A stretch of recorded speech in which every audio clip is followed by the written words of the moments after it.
Today we will discuss about the male reproductive system. So male reproductive system majorly consists of testes and genital ducts and genital glands and external genitalia. In last class already we discussed about the primary sex organs and secondary sex organs. Let us we will discuss about the testes. So the testes are male reproductive organs. These are primary sex organs. These are the primary sex organs. So if you observe the testes, suppose this is the testis. So each testis is lined by one layer. It is lined by one layer. So this is called as tunica albuginea. So the outside of the testis, it is lined by one layer. So this is called as a tunica albuginea. This is called tunica albuginea. So this is the outermost layer to the testis. This is the outermost layer. The outermost layer of the testis is called as a tunica albuginea. So it is made up of fibrous connective tissues. So it is made up of a dense fibrous connective tissues. It is made up of a dense fibrous tissue. It is made up of fibrous tissue. So that is the dense fibrous tissue. So this is the one of the layer present around the testis. It is present around the testis. So above this tunica albuginea, a double layered membrane is present, that is called as a. So outer to this here, the second layer is called above this here. So tunica vaginalis are present. Tunica vaginalis. So this is the double layer membrane around this here. A double layer membrane is present here, like this here. A double layer structure is present. So this is called as this layer is called as so tunica vaginalis. So these two layers, they cover the testis. So here tunica albuginea is single layer, tunica vaginalis is a double layer only. So inside this tunica vaginalis, here one fluid like component is present here. So what is the purpose of this fluid? So by having this fluid, so the testis, they can rotate inside the scrotal sac. So inside the scrotal sac, this is the testis. The testis, they can easily rotate inside the scrotal sacs with the help of tunica vaginalis fluid only. So generally this layer, they consist of a number of blood vessels. It is a loose connective tissue. It is made up of number of blood vessels are present. Here. A number of blood vessels are present in the tunica vaginalis. So around this here scrotal sac is present. This is the scrotal sac. So this is the scrotal sac. So like that here, two layers, they covers the testis only. So the movement of the testis mostly based on the fluid present in the tunica vaginalis. These are the layers which covers the complete testis. So let us we will discuss about the internal structure of the testis. So internal structure, already we discussed about the external here. So if you observe the testis, this is the testis. So internal structure of the testis. Let us we will discuss about the internal structure of testis. So already we discussed one pair of testes present inside the scrotal sacs. If you observe the testes, each testis, they consist of 200 to 300 testicular lobes are present. So inside the testis, suppose this is the testis here. So inside this testis here, so approximately 200 to 300 testicular lobes are present here. It is divided into some lobes here. So like that here. So they are present. So they consist of 200 to 300 testicular lobes are present here. So inside the testis, 200 to 300 testicular lobes are present. Each testis divides into some compartments. So each compartment is called as a testicular lobe. This is called testicular lobe.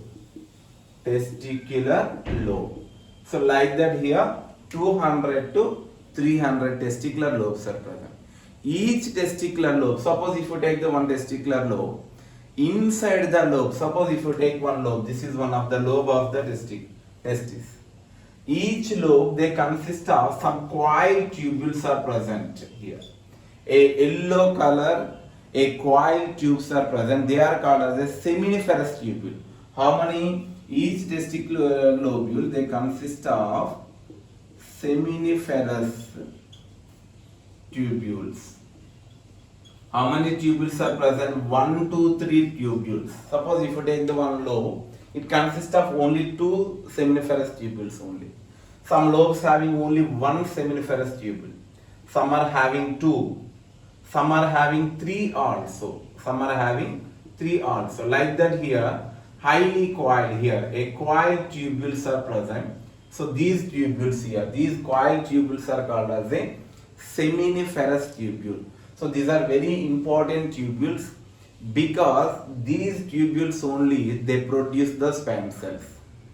Sperm production, the male gamete production, so occurs with the help of seminiferous tubules only. In the presence of the seminiferous tubules only they release the sperm cells. So that's why these seminiferous tubules are called as a structural and functional unit of the testis. The testis is made up of seminiferous tubule. The function of testis also depends on the seminiferous tubule. So these are the very, very important tubules present inside the testicular lobules. But how many seminiferous tubules are there? 1, 2, 3. Each lobe they consist of 1, 2, 3. So like that, how many testicular lobes are there? 200 to 300 lobes are there. So that's why each testis they consist of 700 to 1000 testicular lobes are present.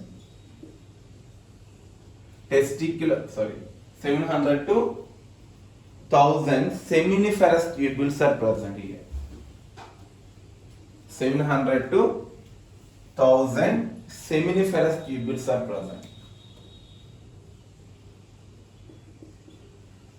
Seminiferous tubules here.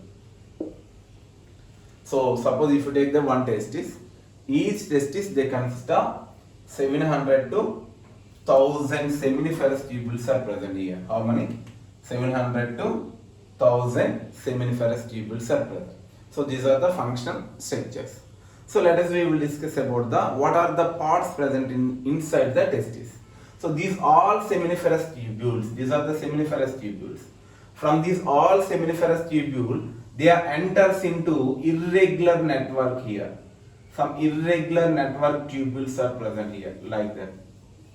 So these all seminiferous tubules enters into some irregular tubules are present. They are called as a rete testis.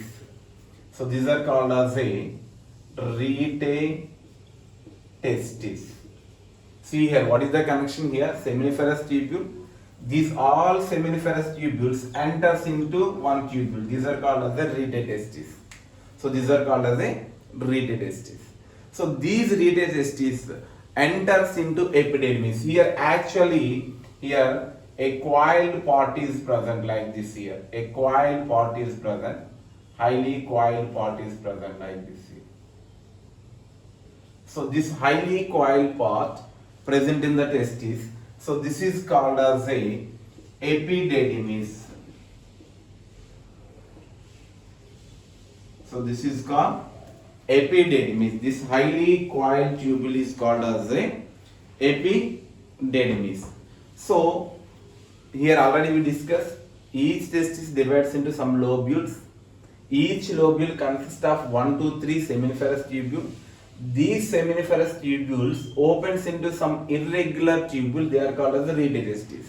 These reed testes all join to opens into epididymis only.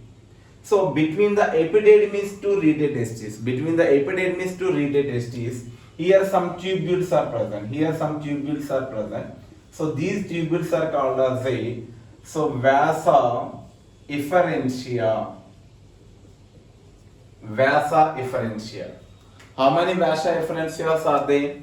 10 to 20 vasa efferentia is present. Suppose sperm is released, how they are travel? The sperm coming from seminiferous tubule, it is enters into reed testis. The reed testis enters into vasa efferentia. These vasa efferentia are connected to epididymis only. From this epididymis here, so vast difference is formed. Next class we will discuss. See here, so this is the connection. So these are the parts of the testis here. Seminiferous tubule, reed testis, vas efferentia and epididymis. Here vas efferentia is 10 to 20 are present. So this epididymis, this is the very important part. It is present in the posterior region of the testis.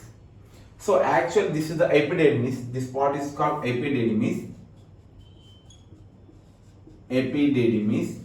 So actually this epididymis, it is made up of pseudo-stratified epithelium. It is made up of pseudo-stratified epithelium. So epididymis is made up of pseudo-stratified epithelium. Their length is approximately 6 meters. So it is highly coiled here. So the epididymis length is 6 meters. It is made up of pseudo-stratified epithelium. So what is the function of epididymis? So this epididymis main function, they store the sperm cells. They store the sperm cells. Storage of sperms here. So which sperms are coming from seminiferous tubule? They are temporarily stored in the epididymis. So not only storage of sperm cells, so this epididymis, they provide the nutrients to the sperm cells only here. So here epididymis, already we discussed about some of the features of the epididymis. This epididymis, they store the sperm and they provide it is helpful for maturation of sperms by providing nutrients. They supply the nutrients. These nutrients are helpful for maturation of the sperm cells. Here only sperms become mature. So they attain motility also. In the epididymis only, they attain motility. Motility means movement here. So before that, the sperm, they don't getting the motility nature. So when the sperm reaches to epididymis, by getting the nutrient from epididymis, so they mature and they attain the motility. So this is the main function of epididymis. So generally epididymis, so they have 3 parts. So this top part is called as, this is called as a capute. This is called as a capute epididymis. So this middle portion is called as a carpus epididymis. So the last region is called as a coda epididymis.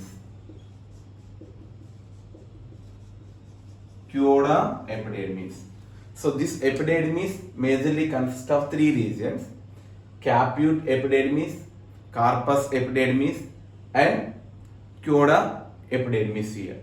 So this epididymis, already we discussed about the function of epididymis. So they store the sperm cells, maturation of sperm cells, and it is also helpful for provide the motility also.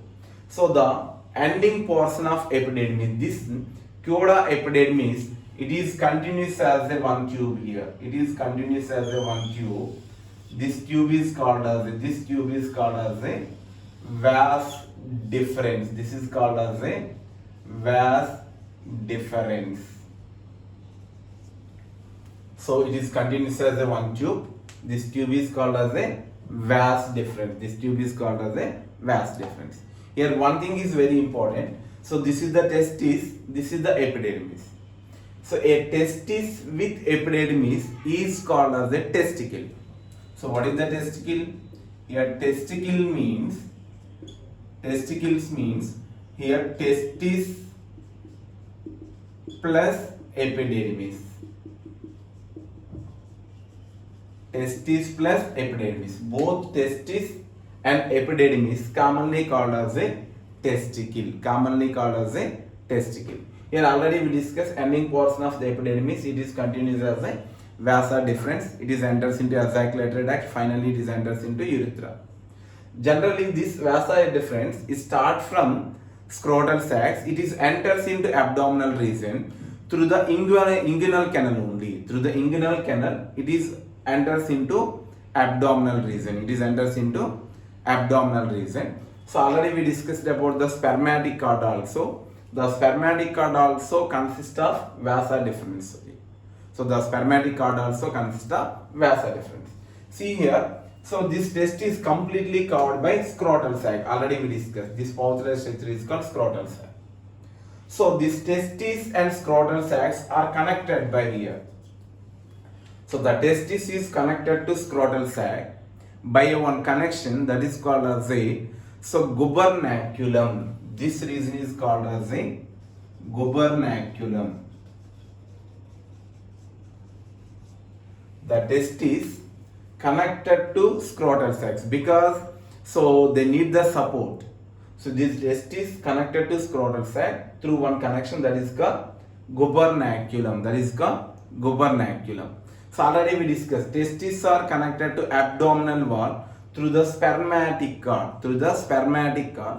The spermatic cord they consist of vas deferens and veins, arteries, lymphatic vessels and nerves also. These are all combined to form a one bundle. So that is called as a spermatic cord.